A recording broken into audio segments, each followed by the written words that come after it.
So the next SVC FEX device is thyristor switch capacitor.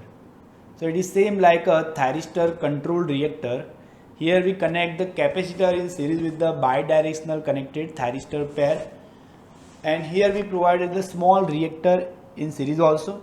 So function of this small reactor is to limit the switching transient as well as to limit the inrush current and to limit the resonance of the system. So the function of this inductor is just to limit the switching transient, limit inrush current and reduce the effect of resonance.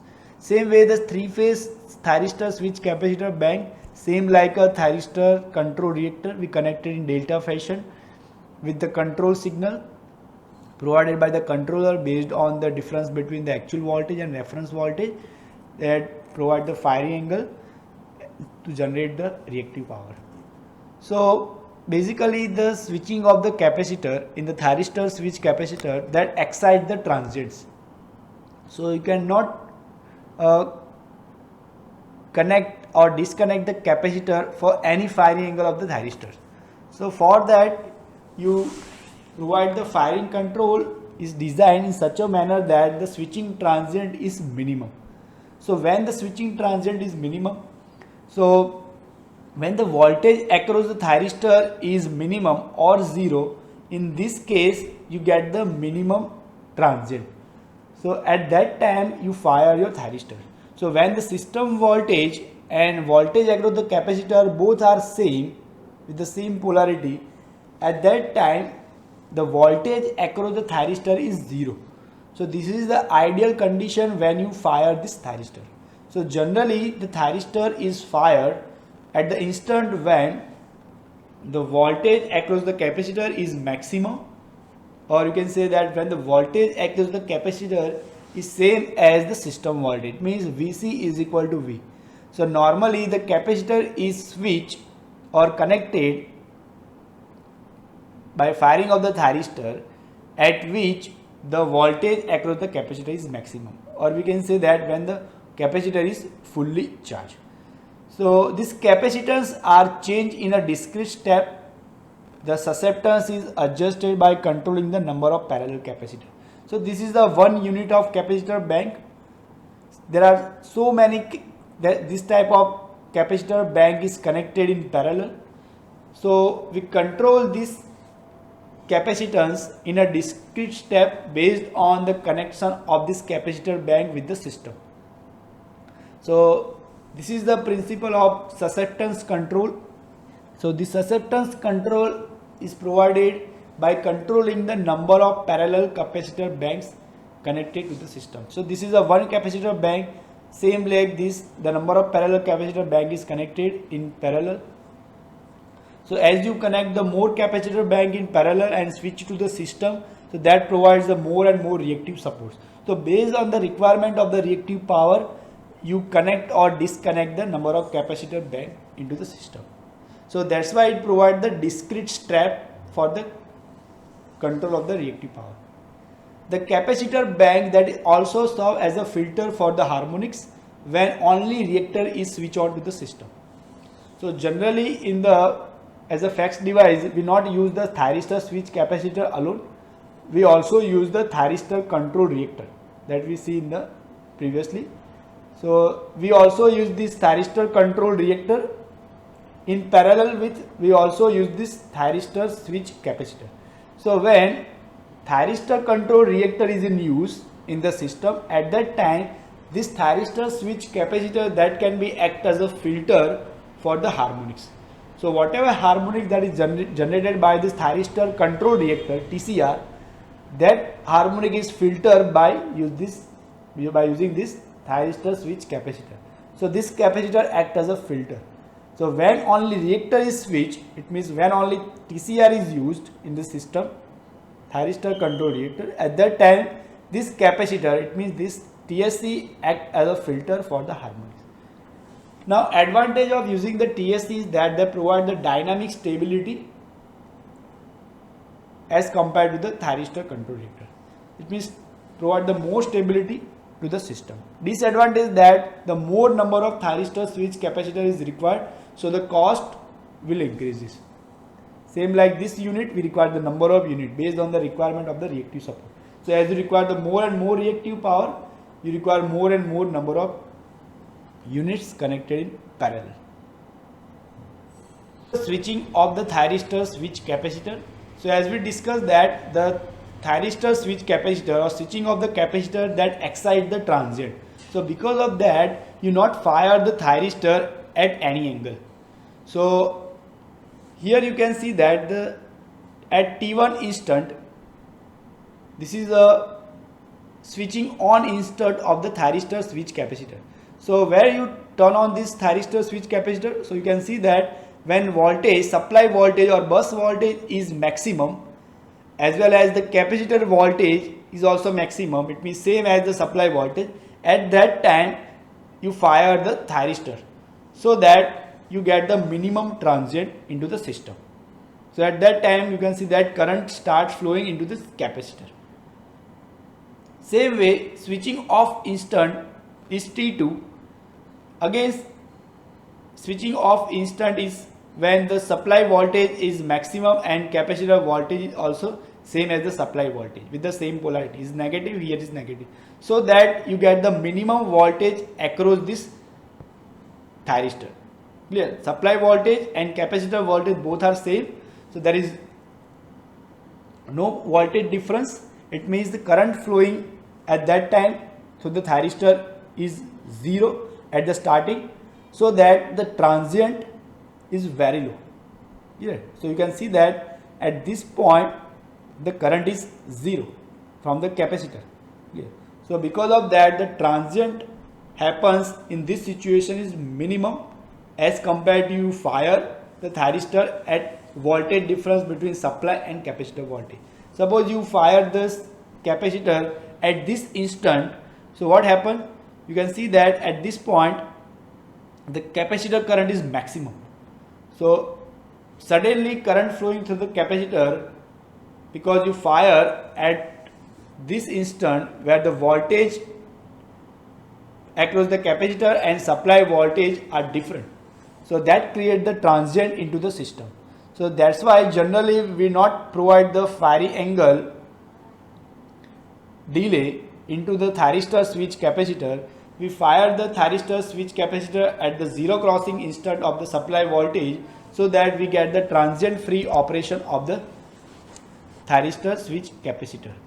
So that's why it is called as a thyristor switch capacitor, and this is working on the principle of integral cycle control. As we see in the 6 semesters, the AC voltage controller, there are two type of AC voltage controller. One is phase angle control and one is another is the integral cycle control. So if you know that in the phase angle control, we control the value of voltage at the load by changing the firing angle. Clear? The phase angle control, by changing the firing angle control, we can change the output voltage. You can see that figure is same like this one. Here is this anti-parallel connected thyristor, in series with we connect the load. But here this is the capacitor for providing the compensation. But the concept is same here. As you provide the firing angle variation, your phase is distorted, so that generate the harmonics. So that happen in the case of thyristor control reactor. In this case, here you can see that by changing the firing angle control, you can see that phase of current is distorted, so that generate the harmonic into the system. But here in the thyristor control reactor, thyristor switch capacitor, we not provide the firing angle delay. For particular number of cycle of the supply, we switch on this capacitor into the system, and for particular number of cycle, we completely switch off from the system. So this is working on the principle of integral cycle control. The advantage that here that not create the transient, or we can say that it will not generate the harmonic into the system. So this is working on the integral cycle control phenomenon, and the TCR that is working on the phase angle control phenomenon. So because of that, this is called as the thyristor switch capacitor. because we switch on the capacitor for some integer number of cycle and switch off for another integer number of cycle. That depending upon the requirement of the reactive power. If you require the more and more reactive power, the number of on period or number of on cycle is more as compared to the off cycle. Yeah. So this is the switching operation of the thyristor switch capacitor. T1 instant switch on and T2 instant we switch off. So for integer number of cycle, it means here you can see that we switch on this TSC for 1.5 cycle. And for the rest of the period, some period of time, same way integer number of cycle 1 or 2 or 1/2 or 2/2 of the cycle, we switch off this TSC, and again for the 1.5 cycle we switch on this TSC into the system. So that on and off period of the TSC, that depending upon the requirement of the reactive power. Now you can see this waveform of the voltage and current as well as voltage across the thyristor. So you can see that here thyristor switch capacitor is on during this instant, and when the voltage across the thyristor are increasing, at that time thyristor switch capacitor is off. So you can see that here when thyristor switch capacitor is off, at that time you can see that voltage across the switch is become maximum. Clear? This one. So you have to switch on this capacitor during the period when the voltage across the thyristor is minimum. Clear? So here you can see that the voltage across the thyristor is minimum in this case. And when you off thyristor switch capacitor, voltage across the thyristor is increasing. Yeah, this is the off period of TSC. This is the on period. Now you can see the VI characteristic of the TSC. So you can see that this admittance is increasing as you provide the more and more compensation. It means the reactive power provide capacity of this TSC is increasing as you connect the more and more this single unit in parallel by switching this thyristor. So you can see that here the actual thyristor control reactor that have not only single TSC, that have number of TSC. This is the one thyristor switch capacitor, second TSC, third TSC, and number of TSC, that is depending upon the requirement of the reactive support. This is a voltage bus, load bus, where you require the voltage control near to the 1 per unit. So here it is connected through this transformer. So you can see that here is the controller. There are 3 inputs to this controller. One is the actual voltage of this bus V, reference voltage, generally it is 1 per unit, and this is the deadband voltage. Deadband voltage is the how much amount of voltage variation is allowed at this system bus. Suppose this voltage is 230 voltage.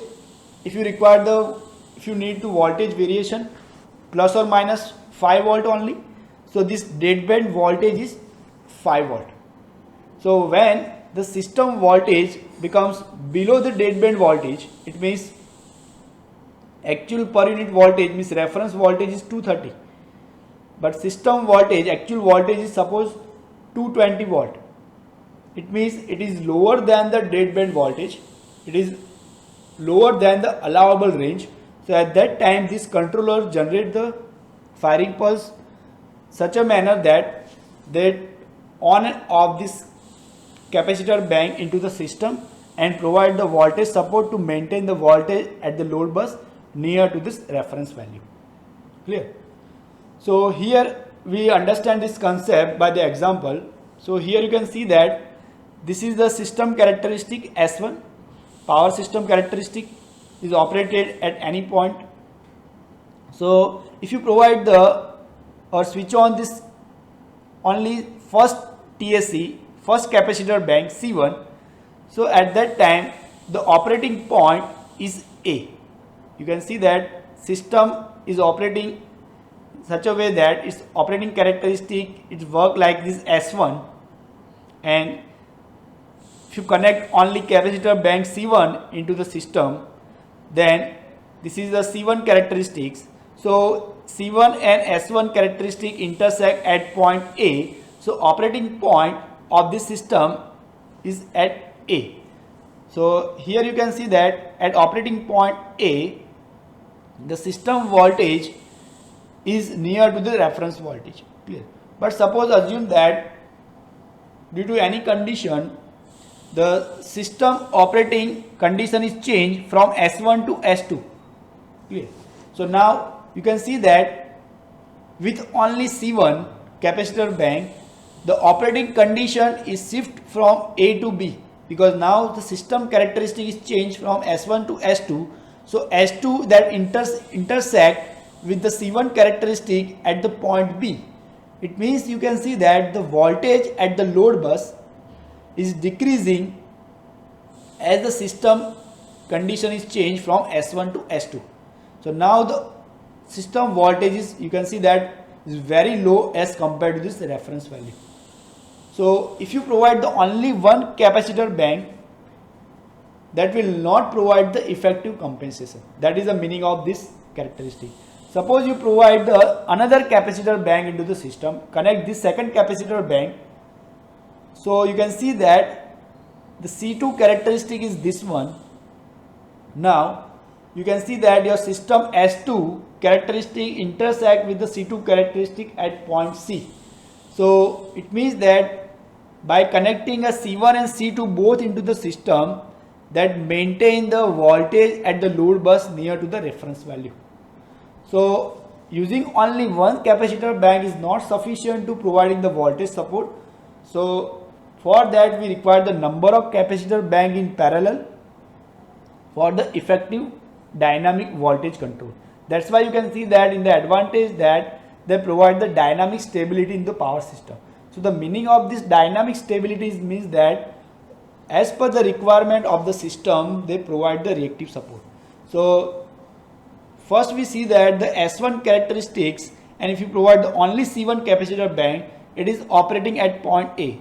At that time there is no problem. But if the system collapse and voltage is down and system is operating at this S2 operating point, this characteristic, and if you provide only C1 capacitor, so the operating point is shifted from A to B. So at that point the voltage level at the load bus decreases drastically. Clear? But if you provide the another capacitor bank C2 into the system, so your operating point is shifted from B to C. So it means that you can see that the voltage at the load bus is remains near to the 1 per unit. Again if your system S2 shift S3, again the voltage is reduces, and again if you provide the capacitor bank, so that again maintain the voltage at near to the reference value. So this is the advantage of using the number of capacitor bank unit in parallel. So you not connect the you cannot connect the high capacity of single capacitor bank into the system. You require the small size of the number of capacitor bank in parallel. The reason is that to provide the dynamic voltage support. So this is the advantage of using the thyristor switch capacitor into the system.